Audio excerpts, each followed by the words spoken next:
నమస్తే, welcome to prime time. నేను రాజేశ్వరి. ముందుగా హెడ్. తెలంగాణ రాష్ట్ర కేబినెట్ రేపు భేటీ కానుంది. సీఎం రేవంత్ రెడ్డి అధ్యక్షతన సచివాలయంలో మంత్రులు సమావేశం కానున్నారు.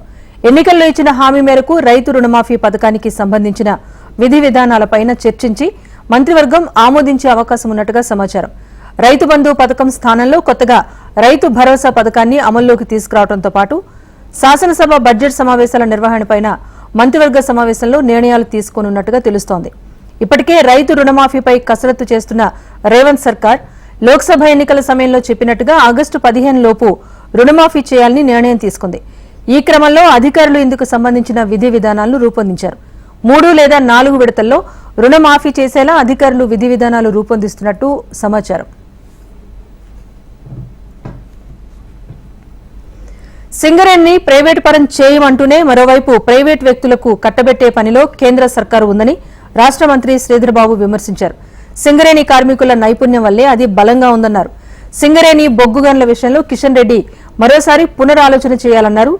రాష్ట్ర అభివృద్ధి కోసం ప్రధాని మోదీని సీఎం రేవంత్ రెడ్డి త్వరలో కలుస్తారని, ఆ సమయంలో సింగరేణి అంశాన్ని సైతం ప్రస్తావిస్తారన్నారు శ్రీధర్బాబు. ఒక మాట చెప్తున్నారు, ఒక చేత్తోని ఇంకో చేత్తో మొత్తం ప్రైవేటీకరణ చేసే కార్యక్రమం చేస్తున్నారు. ద్వంద్వ వైఖరి. ఈరోజు బీజేపీ పార్టీ, ఎన్డీఏ ప్రభుత్వం, మీరు ప్రభుత్వ రంగ సంస్థ అయితే సింగరేణి మనకు ఉదాహరణగా నిలబడ్డది. ఇక్కడ గౌరవ ముఖ్యమంత్రి రేవంత్ రెడ్డి గారు ప్రధానమంత్రిని కలుసుకొని రాష్ట్రానికి సంబంధించిన అనేక అభివృద్ధి సంక్షేమ కార్యక్రమాలకు సంబంధించి వారు ప్రధానమంత్రి గారిని కలుసుకోవటం జరుగుతుంది. ఆ సందర్భంలో ఈ సబ్జెక్టును కూడా మరొక్క మారు ప్రధానమంత్రి దృష్టికి తీసుకెళ్లి తప్పకుండా వారిపై ఒత్తిడి పెంచే కార్యక్రమం చేయటం జరుగుతుంది. కేటీఆర్ వ్యాఖ్యలకు ఉప ముఖ్యమంత్రి భట్టి విక్రమార్క కౌంటర్ ఇచ్చారు. గతంలో కేంద్రం ప్రవేశపెట్టిన బిల్లుకు సంపూర్ణ మద్దతిచ్చిన బీఆర్ఎస్ ఇప్పుడు మేము 10 ఏళ్లు సింగరేణిని కాపాడామని మాట్లాడటం విడ్డూరంగా ఉందన్నారు. తెలంగాణ మీద ప్రేమ ఉన్నట్టుగా బీజేపీ మంత్రులు మాట్లాడుతున్నారని అన్నారు. సింగరేణి తరపున రాష్ట్ర ప్రభుత్వం కేంద్ర బొగ్గు గనుల శాఖ మంత్రి కిషన్ రెడ్డిని కలుస్తామని భట్టి విక్రమార్క తెలిపారు. రాష్ట్రంతో పాటు దేశంలో కూడా ఉన్నటువంటి బొగ్గు గనులకు సంబంధించి ఆక్షన్ ప్రక్రియను కేంద్ర ప్రభుత్వం మొదలు పెడతా ఉంది. రేపు హైదరాబాద్ నగరంలో అందులో భాగంగా దేశానికి సంబంధించినటువంటి ఈ ప్రక్రియ హైదరాబాద్ నగరంలో జరగబోతుందని చెప్పి ప్రకటన వచ్చిన దగ్గర నుంచి ఇటు గత 10 సంవత్సరాలు ఈ రాష్ట్రాన్ని పాలించిన బీఆర్ఎస్ ప్రభుత్వం, ఆ పార్టీకి సంబంధించిన నాయకత్వం, వారు మాట్లాడే మాటలు కానీ భారతీయ జనతా పార్టీకి సంబంధించినటువంటి ఆ ప్రభుత్వం చేస్తున్నటువంటి కార్యకలాపాలు కానీ ఈ రెండు కూడా ఈ తెలంగాణ రాష్ట్ర ప్రజల ప్రయోజనాలకు విఘాతం కలిగించేటట్టుగా, నష్టపరిచేటట్టుగా ఉన్నాయని చెప్పడానికి ఎటువంటి సందేహం లేదు. 10 ఏళ్ల అధికారంలో ఉన్నటువంటి బీఆర్ఎస్ పార్టీకి సంబంధించిన పార్లమెంటు సభ్యులు అందరూ కూడా 2015 నాడు ఈ బిల్లుకి మద్దతిచ్చి ఓటేసి సపోర్ట్ చేసి సింగరేణి కాలువేస్కి నేరుగా బొగ్గు అంటే బ్లాక్లు కేటాయించడానికి అవకాశం లేకుండా ఆ యాక్ట్ని తీసుకొని వచ్చిన దాంట్లో వీళ్లు కూడా ప్రధాన భూమిక పోషించారు. వీళ్ళు ఈరోజు తెలంగాణ ప్రయోజనాల గురించి మాట్లాడుతున్నాం. తెలంగాణ బొగ్గు గనుల వేలంపైన బీఆర్ఎస్ పోరాటానికి సిద్దమవుతోంది. సింగరేణి సంస్థను అమ్మేందుకు కేంద్రం కుట్ర చేస్తోందని బీఆర్ఎస్ వర్కింగ్ ప్రెసిడెంట్ కేటీఆర్ ఆరోపించారు. రాష్ట్రంలో బొగ్గు గనులు వేలం వేయొద్దని గతంలో మోదీకి సీఎం రేవంత్ రెడ్డి లేఖ రాశారని కేటీఆర్ గుర్తు చేశారు. 16 ఎంపీ సీట్లు వచ్చిన టీడీపీ విశాఖ ఉక్కు ప్రైవేటీకరణ కాకుండా ఆపగలిగిందని అన్నారు. తెలంగాణలో కాంగ్రెస్, బీజేపీలకు 16 ఎంపీ సీట్లిస్తే హైదరాబాద్లోనే కేంద్ర మంత్రి కిషన్ రెడ్డి బొగ్గు గనులను వేలం వేస్తున్నారంటూ ఎద్దేవా చేశారు కేటీఆర్. 16 ఎంపీల పవర్ ఉందో ఇలా మీరు గమనించాలని చెప్పి తెలంగాణ ప్రజలకు కొన్ని విజ్ఞప్తి చేస్తా ఉన్నా. 16 ఎంపీలు ఉంటే అక్కడ స్టీల్ ప్లాంట్ ప్రైవేటీకరణ అవుతుంది వైజాగ్లో, ఇక్కడ మాత్రం సింగరేణిలో టీఆర్ఎస్ లేదు ఇవాళ లోక్సభలో, కాబట్టి ప్రైవేటీకరణ ప్రారంభం జరిగింది. ఇవాళ నిరాటంకంగా ఇద్దరు కలిసి బ్రహ్మాండంగా ఇవాళ ఆయన గారేమో అమ్ముమంటే ఈయన గారేమో వంతపాడుతూ నేను వేలంపాటలో పాల్గొంటా అని చెప్తా ఉన్నాడు. ఇవాళ 8 మంది ఎంపీలను ఇచ్చినారు తెలంగాణ ప్రజలు భారతీయ జనతా పార్టీ. మీరిచ్చే రిటర్న్ గిఫ్ట్ ఇదా? మీరిచ్చేది మా తెలంగాణ బొగ్గు గనులను 10 ఏళ్ల పాటు కేసీఆర్ కాపాడిన బొగ్గు గనులను మీరు అమ్మడము, వేలంపాట్లో పెట్టడమే మీరిచ్చే రిటర్న్ గిఫ్టా? దయచేసి ఆలోచించాలని చెప్పి కూడా నేను కోరుతా ఉన్నా. తిరిగి మళ్ళీ సింగరేణికి ప్రమాదం వస్తే కాపాడగలిగేది కేవలం ఒక కేసీఆర్ ఆధ్వర్యంలోని బీఆర్ఎస్ మాత్రమే. ఇది ప్రజలు గుర్తించాలని చెప్పి మేము కోరుతా ఉన్నాం. తెలంగాణకు రక్షణ కవచం, తెలంగాణ ప్రయోజనాలకు శ్రీరామ రక్ష ఎన్నటికైనా మరి బీఆర్ఎస్ పార్టీ మాత్రమే. కేంద్ర మంత్రుల హోదాలో తెలంగాణకు తొలిసారి విచ్చేశారు కిషన్ రెడ్డి, బండి సంజయ్. ఈ సందర్భంగా వారికి తెలంగాణ బీజేపీ ఘన స్వాగతం పలికింది. బేగంపేట్ ఎయిర్పోర్ట్ నుంచి నాంపల్లిలోని బీజేపీ కార్యాలయం వరకు సెల్యూట్ తెలంగాణ పేరుతో ర్యాలీ నిర్వహించారు. Begumpet, Paradise, Raniganj, Kavadiguda, RTC cross roads, YMCA, Himayat Nagar, Basheerbagh మీదుగా నాంపల్లి పార్టీ ఆఫీస్ వరకు ర్యాలీ కొనసాగింది. ఈ ర్యాలీ అనంతరం కొత్తగా ఎన్నికైన ఎంపీలు డీకే అరుణ, ఈటెల రాజేందర్, రఘునందన్ రావు, ధర్మపురి అరవింద్, కొండ విశ్వేశ్వర్రెడ్డి, నగేష్ సహా పలువురు ఎమ్మెల్యేలు, ఎమ్మెల్సీలకు సన్మాన కార్యక్రమం జరిగింది. ఆ తర్వాత కేంద్ర బొగ్గు గనుల శాఖ మంత్రి కిషన్ రెడ్డి, కేంద్ర హోంశాఖ సహాయ మంత్రి బండి సంజయ్ పాతబస్తీలోని భాగ్యలక్ష్మి అమ్మవారిని దర్శించుకుని ప్రత్యేక పూజలు నిర్వహించనున్నారు.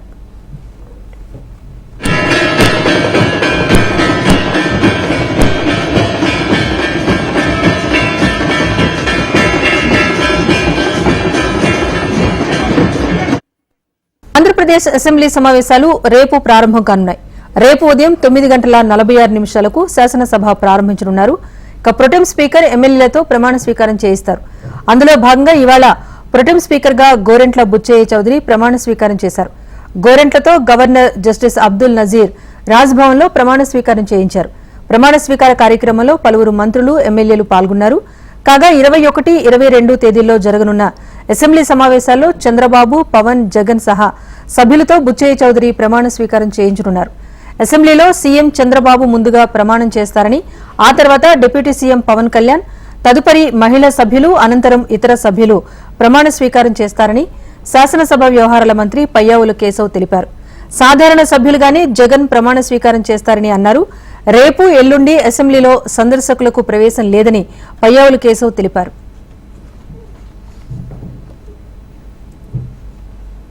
అమరావతి రైతులు 1631 రోజుల పాటు పోరాటం చేశారని గుర్తు చేశారు సీఎం చంద్రబాబు.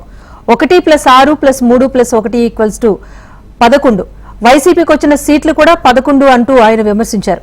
ఇది దేవుడి స్క్రిప్ట్ అని, ఉన్మాది బారి నుంచి రాష్ట్రాన్ని దేవుడే కాపాడాడు అంటూ చంద్రబాబు చెప్పుకొచ్చారు. ఏపీ అంటే అమరావతి, పోలవరం అన్న చంద్రబాబు 5 కోట్ల మంది ఆంధ్రులకు అమరావతి ఒక చిరునామా అంటూ స్పష్టం చేశారు.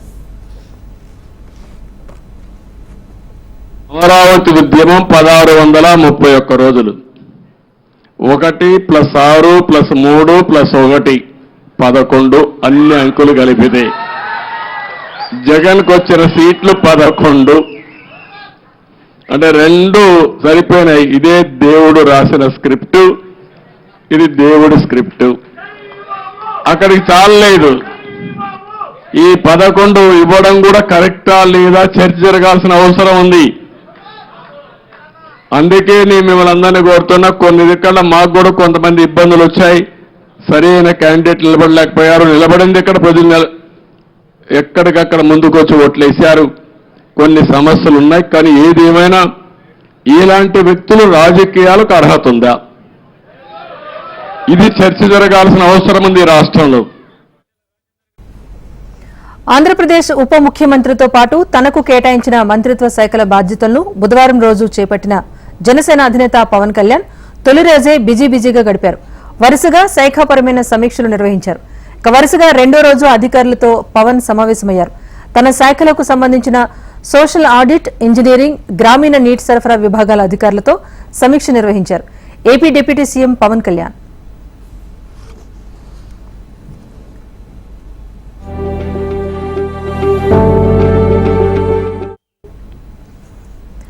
ఓడిపోయామన్న భావనను మనసులోంచి తీసివేయాలని సూచించారు మాజీ సీఎం జగన్. తాడేపల్లిలోని తన కార్యాలయంలో పార్టీ విస్తృత స్థాయి సమావేశంలో ఆయన ప్రసంగించారు.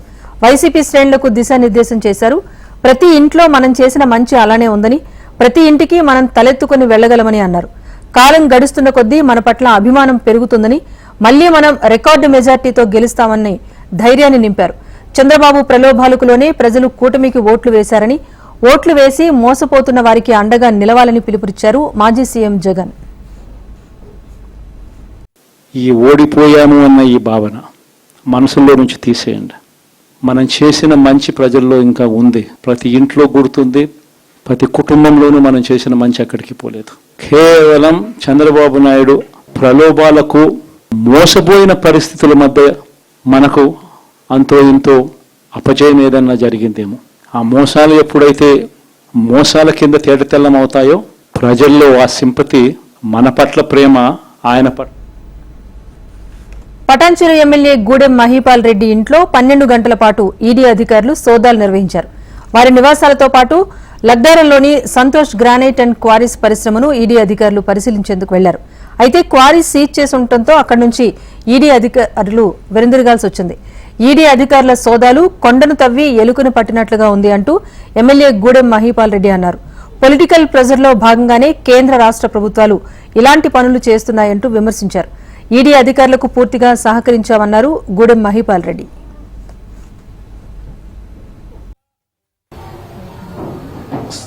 రాష్ట్ర ప్రభుత్వం కానీ కేంద్ర ప్రభుత్వం కానీ ఇటువంటి కార్యక్రమాలు ఎన్నో జరుగుతూ ఉన్నాయి. అందులో ఇది భాగం. మంత్రులు, ముఖ్యమంత్రులు అసొంటోళ్ళం గిట ఒక్కళ్ళు ఇవ్వకుండా బలి చేస్తూ ఉన్నారు రాజకీయంగా. ఆ బలి అనేది భగవంతుడు చేయాలి కానీ ఎవరు చేస్తే అయ్యే పని కాదు. కాబట్టి పూర్తి స్థాయిలో వాళ్ళకు ఆ డిపార్ట్మెంట్ వారికి అన్ని రకాల కుటుంబ సభ్యులందరం సహకరించి ఏమేం కావాలన్నీ వారికి అప్పచెప్పడం జరిగింది. ఆంధ్రప్రదేశ్లో రబీ సీజన్లో నెలకొన్న కరువు పరిస్థితులను అంచనా వేసేందుకు కేంద్ర బృందం రాష్ట్రంలో పర్యటిస్తోంది. రితేష్ చౌహాన్ నేతృత్వంలోని కేంద్ర బృందం ఏపీలో కరువు పరిస్థితులను పరిశీలించింది. నంద్యాల జిల్లా కోవెలకుంట్ల మండలం భీమునిపాడులో కరువు బృందం పర్యటించింది. జాయింట్ కలెక్టర్ రాహుల్ కుమార్ రెడ్డి ఆధ్వర్యంలో పంటలకు జరిగిన నష్టంపై రైతులతో ముఖాముఖి నిర్వహించారు. పంట నష్టంపై ఏర్పాటు చేసిన ఫోటో ఎగ్జిబిషన్ ను బృందం పరిశీలించింది. అనంతపురం జిల్లా ఉరవకొండ మండలం కౌకుంట్లలో కరువు పరిస్థితి తెలుసుకునేందుకు క్షేత్రస్థాయిలో పర్యటించారు. రబీ సీజన్లో వేరుశనగ సాగు చేసి నష్టపోయిన రైతుల పొలాలను పరిశీలించారు. తాగునీటి సమస్యపైన రైతులు అధికారులకు తెలియజేశారు. లోక్సభ ప్రొటెం స్పీకర్గా భర్తృహరి మెహతాబ్ను రాష్ట్రపతి ద్రౌపది ముర్ము నియమించారు. ఈ మేరకు ఆయనతో కొద్దిసేపటి క్రితం ప్రమాణ స్వీకారం చేయించారు. ఈ నెల 24 నుంచి పార్లమెంట్ సమావేశాలు జరగనున్నాయి. కొత్తగా ఎన్నికైన సభ్యులతో ప్రొటెం స్పీకర్ ప్రమాణ స్వీకారం చేయించనున్నారు. అనంతరం లోక్సభ స్పీకర్, డిప్యూటీ స్పీకర్ ఎన్నిక ఉంటుంది. ఇక భర్తృహరి మెహతాబ్ ఒడిశాలోని కటక్ పార్లమెంట్ నియోజకవర్గం నుంచి 7 సార్లు ఎంపీగా విజయం సాధించారు. గతంలో ఆయన బీజేడీలో ఉండగా ఎన్నికల ముందు బీజేపీలో చేరారు. లోక్సభ ఎన్నికల్లో బీజేపీ నుంచి బరిలోకి దిగి విజయం సాధించారు. ఢిల్లీ సీఎం అరవింద్ కేజ్రీవాల్ కు భారీ ఊరట లభించింది. ఢిల్లీ లిక్కర్ పాలసీ కేసులో కేజ్రీవాల్ కు బెయిల్ మంజూరైంది. ఈ కేసులో కేజ్రీవాల్ కు రెగ్యులర్ బెయిల్ మంజూరు చేశారు trial court vacation bench judge Niyam Bindu. ₹1,00,000 పూచీకత్తుతో ట్రయల్ కోర్టు బెయిల్ మంజూరు చేసింది. దీంతో రేపు జైలు నుంచి విడుదల కానున్నారు CM Kejriwal. NEET, UGC NET పరీక్ష పేపర్ల లీకేజ్ విషయంలో మోదీపై రాహుల్ గాంధీ సెటైర్ వేశారు. రష్యా యుక్రెయిన్ యుద్ధాన్ని మోదీ ఆపగలరు, కానీ దేశంలో పేపర్ లీకేజ్లను ఆపలేకపోతున్నారంటూ రాహుల్ ఎద్దేవా చేశారు. పేపర్ లీక్లను అడ్డుకోవడంలో మోదీ ప్రభుత్వం విఫలమైందని ఆరోపించారు. నీట్తో విద్యార్థులకు అన్యాయం జరిగిందని, నీట్ పరీక్షను రద్దు చేయాలని డిమాండ్ చేశారు. कि नरेंद्र मोदी जी ने यूक्रेन की लड़ाई रोक दी थी, मतलब एक ऑर्डर देके जो रूस और यूक्रेन के बीच में लड़ाई चल रही थी उसको रोक दिया था, ब्रेक लगा दी थी. इजराइल और गाजा के बीच में जो लड़ाई चल रही थी उसको भी नरेंद्र मोदी जी ने रोक दिया था. मगर किसी ना किसी कारण जो हिंदुस्तान में पेपर लीक हो रहे हैं उसको नरेंद्र मोदी रोक नहीं पा रहे हैं या रोकना नहीं. నీట్ విద్యార్థుల సంక్షేమం కోసం ప్రభుత్వం కట్టుబడి ఉందన్నారు కేంద్ర మంత్రి ధర్మేంద్ర ప్రధాన్. నీట్ పరీక్ష పేపర్ లీకేజ్పై బీహార్ ప్రభుత్వంతో మాట్లాడుతున్నామన్నారు. పాట్నా పోలీసులను పూర్తిస్థాయి రిపోర్ట్ అడిగామని చెప్పారు ఆయన. దోషులను వదిలిపెట్టేది లేదని, వారిపై చట్ట ప్రకారం చర్యలు తీసుకుంటామన్నారు. నీట్ వ్యవహారాన్ని రాజకీయం చేయొద్దన్నారు ధర్మేంద్ర ప్రధాన్. प्राथमिक जानकारी के अनुसार कुछ एरर स्पेसिफिक रीजन में सीमित है. मैं आपको विश्वास दिलाना चाहता हूं, पुख्ता जानकारी आने पर दोषियों को कड़ी से कड़ी उनके ऊपर कार्रवाई की जाएगी। నీట్ పేపర్ లీకేజ్తో తేజస్వి యాదవ్ అనుచరుడికి సంబంధం ఉందని బీహార్ డిప్యూటీ సీఎం విజయ్ కుమార్ సిన్హా ఆరోపించారు. తేజస్వి పీఏ ప్రీతం కుమార్, ప్రదీప్ కుమార్ అనే ప్రభుత్వ ఉద్యోగితో మాట్లాడినట్టుగా తెలిపారు. మార్చి 1న సికిందర్ ప్రసాద్ యాదవేందు అనే ఇంజనీరింగ్ కోసం ఎన్హెచ్ఏఐ గెస్ట్ హౌస్ లో రూమ్ బుక్ చేయమని ప్రీతం చెప్పినట్టుగా వివరించారు. ఈ విషయంపై ఉన్నత స్థాయి విచారణ జరిపించాలని డిమాండ్ చేశారు. 1 मई को तेजस्वी यादव के आप सचिव प्रीतम कुमार के मोबाइल नंबर रात्रि 9:07 में पथ निर्माण विभाग में कार्यरत प्रदीप कुमार के मोबाइल एनएचआई गेस्ट हाउस में सिकंदर कुमार यादवेंदु के लिए कमरे की बुकिंग कराने के लिए फोन आया था. నీట్ పరీక్ష రద్దు చేయాలని దాఖలైన పిటిషన్లపై సుప్రీంకోర్టు విచారణ చేపట్టింది. పరీక్ష రద్దు అంశంపైన వివరణ ఇవ్వాలని నేషనల్ టెస్టింగ్ ఏజెన్సీ ఎన్టీఏకు నోటీసులు జారీ చేసింది. ఎంట్రన్స్ ఎగ్జామ్లో జరిగిన అవకతవకలపై కోర్టు ఆధ్వర్యంలో విచారణ జరపాలని సుప్రీం తెలిపింది. నీట్ రద్దుపై వివిధ కోర్టుల్లో పెండింగ్లో ఉన్న కేసులను సుప్రీంకు మార్చాలని ఎన్టీఏ పిటిషన్ దాఖలు చేసింది. దీనిపై వివిధ పార్టీల నుంచి ధర్మాసనం వివరణ కోరింది. జూలై 8న మళ్లీ ఈ కేసులో విచారణ చేపట్టనున్నట్టుగా కోర్టు తెలిపింది. దేశవ్యాప్తంగా నీట్ ఆందోళనలు కొనసాగుతున్నాయి. పరీక్ష రద్దు చేసి మళ్లీ పరీక్ష నిర్వహించడమే కాకుండా అవకతవకలపై సీబీఐతో దర్యాప్తు చేయించాలని అభ్యర్థులు కోరుతున్నారు. అందులో భాగంగా దేశంలోని పలు ప్రాంతాల్లో కాంగ్రెస్, కమ్యూనిస్టు పార్టీలకు చెందిన విద్యార్థి విభాగాలు ఆందోళనలు చేపడుతున్నాయి. కేంద్ర ప్రభుత్వానికి వ్యతిరేకంగా నినాదాలు చేశాయి. ప్రభుత్వ నిర్లక్ష్యంతోనే పేపర్ లీకేజ్ జరిగింది అంటూ విద్యార్థులు ఆరోపిస్తున్నారు. యూజీసీ నెట్ పరీక్షను రద్దు చేసినట్టుగా కేంద్ర విద్యాశాఖ జాయింట్ సెక్రటరీ గోవింద్ జైస్వాల్ తెలిపారు. ఎగ్జామ్ తేదీని త్వరలో వెల్లడిస్తామన్నారు. నెట్ పరీక్ష లీకేజ్ అంశంపై సీబీఐ దర్యాప్తును కోరుతున్నామన్నారు గోవింద్ జైస్వాల్. భారతదేశ ఆర్థిక వ్యవస్థ బలమైన స్థితిలో ఉందని ఆర్బీఐ గవర్నర్ శక్తికాంత దాస్ పేర్కొన్నారు. ఆర్థిక వ్యవస్థను స్థితిస్థాపకంగా ఉంచడం, భవిష్యత్కు సన్నద్దం, సంక్షోభం, రోగనిరోధకత అన్న అంశంపై జరిగిన కార్యక్రమంలో ఆయన ఈ వ్యాఖ్యలు చేశారు. గత ఆర్థిక సంవత్సరం ముగింపు నాటికి బ్యాంకులు, ఇతర ఆర్థిక రంగ సంస్థలు అద్భుతమైన పనితీరు కనబరిచాయన్నారు Shaktikanta Das. India's domestic financial system is now in a much stronger position, characterized by stronger position than it was before we entered the COVID. రిజర్వేషన్ల పెంపుపై బీహార్లోని నితీష్ కుమార్ ప్రభుత్వానికి హైకోర్టులో చుక్కెదురైంది. దళితులు, గిరిజనులు, వెనుకబడిన తరగతులకు విద్యా, ఉద్యోగాల్లో 50% ఉన్న రిజర్వేషన్లను 65% పెంచుతూ తీసుకున్న నిర్ణయాన్ని పాట్నా హైకోర్టు కొట్టివేసింది. ప్రధాన న్యాయమూర్తి జస్టిస్ కె వినోద్ చంద్రన్ సారథ్యంలోని ద్విసభ్య ధర్మాసనం ఈ మేరకు ఉత్తర్వులు జారీ చేసింది. గత ఏడాది నవంబర్లో రిజర్వేషన్లను 50% నుంచి 65% పెంచుతూ బీహార్ ప్రభుత్వం గెజెట్ నోటిఫికేషన్ జారీ చేసింది. ఈ నిర్ణయాన్ని వ్యతిరేకిస్తూ దాఖలైన పలు పిటిషన్లపై పాట్నా హైకోర్టు మార్చిలో విచారణ జరిపింది. ఇరు వర్గాల వాదనలు విన్న ధర్మాసనం తీర్పును వాయిదా వేసింది. రిజర్వేషన్ల పెంపును కొట్టివేస్తూ ఇవాళ ధర్మాసనం తుది తీర్పునిచ్చింది. రిజర్వేషన్ల చట్టాన్ని సవరించడం రాజ్యాంగ ఉల్లంఘన అని పిటిషనర్ల తరపు న్యాయవాది తెలిపారు. ఉత్తర కొరియా, రష్యాల మధ్య నూతన భాగస్వామ్య ఒప్పందం కుదిరింది. దీనిపై ఇరు దేశాల అధినేతలు Vladimir Putin, Kim Jong Un సంతకాలు చేశారు. ఇది తమ మధ్య సంబంధాల్లో గొప్ప మైలురాయిగా ఇద్దరు దేశాధినేతలు తెలిపారు. శత్రువు దాడి చేసిన సమయంలో ఇరు దేశాలు పరస్పరం సహకరించుకోవడంతో పాటు భద్రత, వాణిజ్యం, పెట్టుబడులు, సాంస్కృతిక, మానవీయ సంబంధాలను బలోపేతం చేసుకోవాలని పేర్కొన్నారు. వీటితో పాటుగా ఆరోగ్యం, వైద్య, విద్య, సైన్స్ విభాగాల్లో ఇరు దేశాలు సహకారం అందించుకునేలా పలు ఒప్పందాలు పుతిన్, కిమ్ చేసుకున్నారు. బిజినెస్ అప్డేట్ చూస్తే దేశీయ స్టాక్ మార్కెట్లు లాభాల పరుగు కొనసాగిస్తున్నాయి. తీవ్ర ఒడిదుడుకులు ఉన్నప్పటికీ వరుసగా 6వ రోజు సెన్సెక్స్ లాభాలను దక్కించుకుంది. క్రితం సెషన్లో గరిష్టాల నుంచి వెనక్కు మళ్లిన నిఫ్టీ మళ్లీ పుంజుకుంది. 77,554 పాయింట్ల వద్ద మొదలైన సెన్సెక్స్ ఇంట్రాడేలో 77,643 పాయింట్ల గరిష్టాన్ని తాకింది. ఆ తర్వాత మదుపర్లు లాభాల స్వీకరణకు మొగ్గు చూపడంతో ఒక దశలో 77,100 పాయింట్ల కనిష్టాన్ని తాకింది. సూచీ చివరకు 141 పాయింట్ల లాభంతో 77,478 పాయింట్ల వద్ద ముగిసింది. అటు నిఫ్టీ 51 పాయింట్లు లాభపడి 23,567 పాయింట్ల వద్ద స్థిరపడింది. ఇది prime time update. Keep watching HM TV. వార్త ఆగదు, నిజం దాగదు.